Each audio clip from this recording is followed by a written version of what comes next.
ఒకప్పుడు ఒక సుందరమైన రాజ్యం ఉండేది. పేరు విజయరాజ్యం.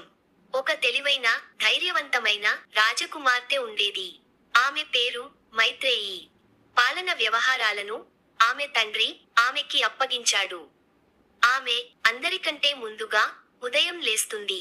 పేదవాళ్లకు భోజనం, మహిళలకు విద్య, రైతులకు నీటిపారుదల ప్రణాళికలు, ఇలా ఎన్నో సేవా కార్యక్రమాలు చేస్తుంటుంది. ప్రజలు లోలోపల గౌరవిస్తారు. కానీ నలుగురి మధ్య మాత్రం మాట్లాడుకుంటారు. మైత్రేయి పదునైన కత్తిని ఎలా పట్టాలో నేర్చుకుంది. కానీ తన గుండె మాత్రం పదునైన కత్తిలా కాదు, మృదువైన తేనెతుమ్మెదలా, శాంతిని ఇచ్చే గాలిలా ఉండేది. ఆమె ప్రజలపై అపారమైన ప్రేమ కలిగి ఉండేది. ఆమె మాటలు వినగానే పూలు వికసిస్తాయి, పక్షులు నర్తిస్తాయి. ఇదిలా ఉండగా కొద్ది రోజుల తరువాత పక్క రాజ్యం విజయ భూమి రాజ్యం మీద దండెత్తింది. ఒకరోజు శత్రు రాజ్యం దాడికి వచ్చింది. తండ్రి రాజు అస్వస్థతతో ఉండగా మైత్రేయి యుద్ధానికి సిద్ధమైంది. నేను యుద్ధం చేస్తాను అని ఆమె ధైర్యంగా చెప్పింది. అమ్మ ఆశ్చర్యపోయింది.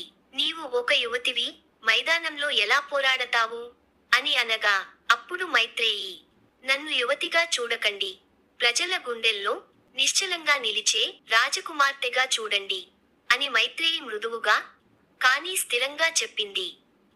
యుద్ధంలో మైత్రేయి పోరాడి విజయం సాధించింది. ప్రజలు జై మైత్రేయి అంటూ నినాదాలు చేశారు. కానీ ఆమె ముఖంలో చిరునవ్వు లేదు. నేను ఇంకా నా జీవితంలో గెలవలేదు, ఇది ఇంకా నా ఓటమే. నేను ప్రజల కోసం మాత్రమే గెలిచాను.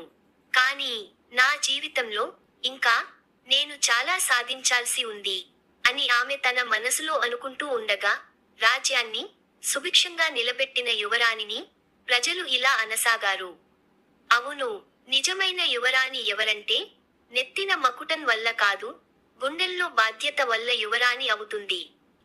రాజ్యంలో ప్రజలను కన్నతల్లిలా చూసుకునే యువరాణి అని యువరాణికి ప్రజలు జై జైలు కొట్టసాగారు.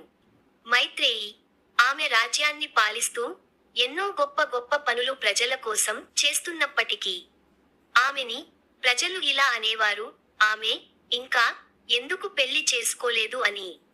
అలా ఒక రోజు ఆ రాజ్యంలోని ఒక వ్యక్తి వచ్చి కోట ముందు రభసా చేస్తుండగా భటులు చుట్టుముట్టి యువరాణి దగ్గరకు తీసుకు వెళ్తారు. అప్పుడు యువరాణి ఇలా అంటుంది, మా పెళ్లి గురించి మీకెందుకు?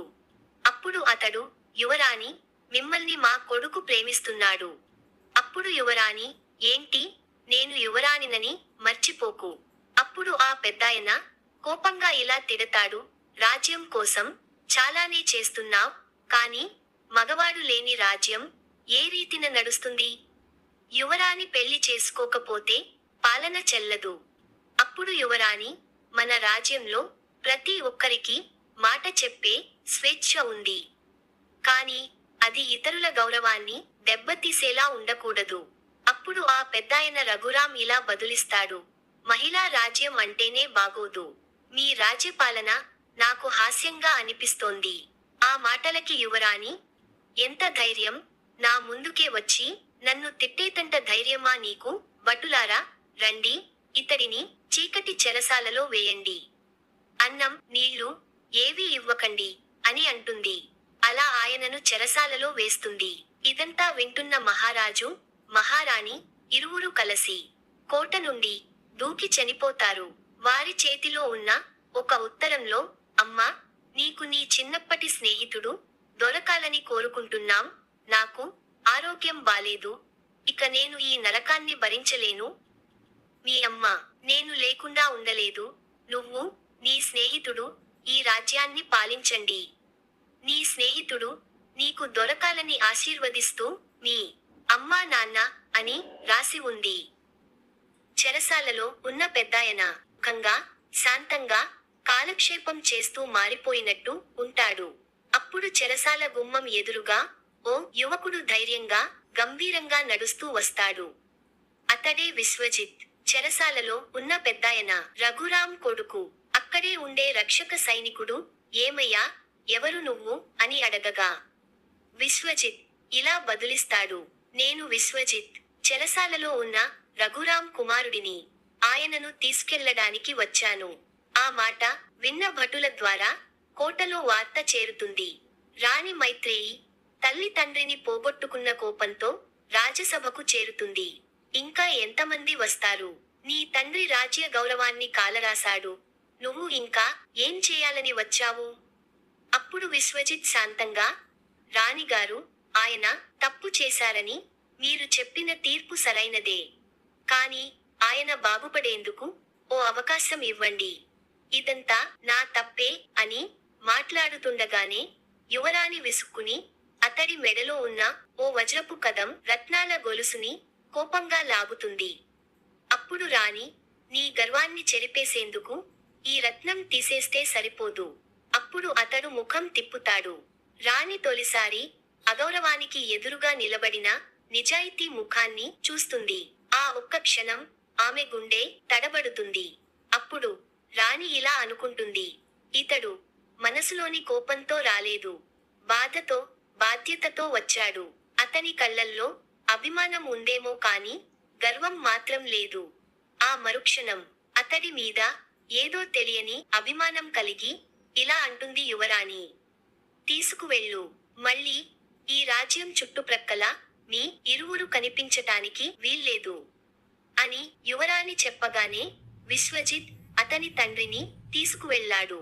విశ్వజిత్ని చూసిన మైత్రేయి అతడిని మర్చిపోలేకపోతుంది. పదే పదే అతడే గుర్తుకు వస్తుంటాడు. అలా ఆమె తన చిన్ననాటి ప్రేమను గుర్తు చేసుకుంటుంది. యువరాణి మైత్రేయి చిన్నతనంలో ఒక మామూలు మధ్య తరగతి అబ్బాయిని ప్రేమించింది. అతడి పేరు అరుణ్. చిన్నప్పుడు రాజభవనానికి వచ్చే బాటలో ఆమెకు తరచూ సహాయం చేసేవాడు. మైత్రేయి గుండె లోపల అతడిపైన అనుభూతి పెరిగింది. కాని యువరాణి అన్న పేరు తెచ్చుకున్న తరువాత ఆమె జీవితాన్ని బాధ్యతలు బంధించాయి. అలాగే అమ్మానాన్నల చివరి మాట కూడా ఇదే అయినందువల్ల, నీకు నచ్చిన వాడినే పెళ్లి చేసుకోమ్మా అన్న ఆ మాటలను గుండెల్లో పెట్టుకున్న రాణి ఎప్పుడో పోయిన అరుణ్ మళ్ళీ వస్తాడని ఎదురు చూస్తూ ఉండింది. కాని అతడి ఆచూకీ తెలియలేదు. అలా కొద్ది రోజులు గడిచాయి. రాణికి ఒక రోజు ఒక రహస్య ఉత్తరం వచ్చింది.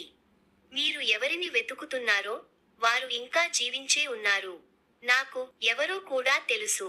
సమయం వచ్చినప్పుడు నేను మిమ్మల్ని కలుస్తాను. రాణి ఆశ్చర్యంతో ఆ లేఖ చూసి అది ఎవరు రాశారో తెలుసుకోవాలని తహతహలాడింది. కొద్ది రోజుల తరువాత మరోసారి యువరాణికి ఉత్తరం వచ్చింది. యువరాణి గారు, రాజ్యానికి చివరి సరిహద్దులోని మంతనవనం వద్ద కలుద్దాం. మీకు కావాల్సిన సమాధానం అక్కడే ఉంది అని అందులో రాసుంది. రాణి తాను నమ్మిన భటులను తీసుకొచ్చింది. కాని మంత్రివర్యులికి చెప్పకుండా నిశ్శబ్దంగా బయలుదేరింది. ఆవిడ సరిహద్దు అడవికి చేరిన సమయంలో భటుల రూపంలో వచ్చిన అపరిచితులు ఒక్కసారిగా మోసం చేసి ఆమెను అపహరిస్తారు.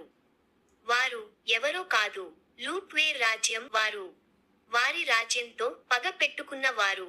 వారు మైత్రేయిని తమ కోటకు తీసుకెళ్తారు. రాజ్యమంతా రాణి అపహరించబడింది అనే వార్తతో ప్రజలు ఆందోళనకు లోనవుతారు. ఇది తెలిసిన విశ్వజిత్, ఆమెను ప్రేమించాను కాదు, ఆమెను కాపాడడం నా ధర్మం. ఆమె మా రాజ్య యువరాణియే కదూ, కాబోయే మహారాణి కూడా. ఆమె మీద మా ప్రజల జీవితాలు ఆధారపడి ఉన్నాయి. అతడు రాజ్య వేషధారణలో మారుముఖంగా పోయి కోటలోనికి ప్రవేశిస్తాడు. వెళ్తూ వెళ్తూ శత్రురాజు ముందు దొరుకుతాడు. అప్పుడు రాజు ఇలా కోపంగా, ఇవ్వాల నువ్వు ఎవరో తెలియాలి. ఈ యువకుడు నువ్వు ఎవరనుకుంటున్నావు? చెప్పు అని మైత్రేయిని అడగగా, విశ్వజిత్ నిశ్చయంగా ఆమె నా గుండె అనగా మైత్రేయి బాధలో ఇలా అంటుంది, మేమిద్దరం పరిచయము, కాని ప్రేమగా కాదు. ఈ మాటలకు విశ్వజిత్ చాలా ఆనందంగా యుద్ధం చేసి రాణిని అక్కడి నుండి బయటకు తీసుకెళ్తాడు. తిరుగు ప్రయాణంలో వెనక్కి తిరిగి రాణి విశ్వజిత్ ని చూస్తూ ఇలా అంటుంది, నీకేమన్నా పిచ్చా? నేను ప్రేమించడం లేదని చెప్పాక కూడా నన్ను ఎందుకు కాపాడావు? అయినా కాని చిన్నప్పుడు ఓ అబ్బాయిని ప్రేమించానని చెప్పాను కదా. మన రాజ్యంలో అందరికీ తెలుసు. అతడు తిరిగి రాలేదు. విశ్వజిత్ ఆగి ఆమె వైపు తిరుగుతాడు. అప్పుడు ఇలా అంటాడు. ఆ అబ్బాయిని నేనే. నా పేరే మారింది. అరుణ్ నుంచి విశ్వజిత్ గా అయ్యాను. నా తల్లిదండ్రులు మరణించిన తర్వాత నా తండ్రిలా ప్రేమ చూపించే రఘురాం నన్ను పెంచాడు. నీ కోసం ఎన్నో సంవత్సరాలు కలలు కంటున్నాను. కానీ నువ్వు యువరానివి అని నా ప్రేమను చెప్పలేకపోయాను. నా తండ్రి నా బాధ చూడలేక మిమ్మల్ని కలవటానికి వచ్చాడు. యువరాణి ఆనందంతో కన్నీళ్లు పెట్టుకుంటూ రాజ్యానికి ఒకరినొకరు చూసుకుంటూ బయలుదేరారు. అలా యువరాణి ప్రజలకు ప్రకటన చేస్తుంది. ప్రజల ముందు యువరాణి స్వయంగా ఈ రాజ్యంలో నిజమైన ప్రేమకు గౌరవానికి స్థానం ఉంటుంది. నేను పెళ్లి చేసుకుంటున్నా. నా బాల్యం గుర్తుగా ఉన్న అతడిని నేను రాజుగా ప్రకటిస్తున్నాను. అలా రాజ్యం సంబరాల్లో మునిగిపోతుంది. నిజమైన ప్రేమ త్యాగంతో, గౌరవంతో ఎదురుగా వస్తుంది. బాధ్యతల మధ్య ప్రేమను మరచినా, ప్రేమ నిజమైనదైతే అది తిరిగి మన వద్దకే వస్తుంది. మహిళలు స్వతంత్రంగా తమ హృదయ నిర్ణయాలు తీసుకునే స్వేచ్ఛ కలిగి ఉండాలి అని ఈ కథను ముగిస్తూ మరి కొన్ని కొత్త కథలకై లైక్ అండ్ సబ్స్క్రైబ్. ధన్యవాదాలు.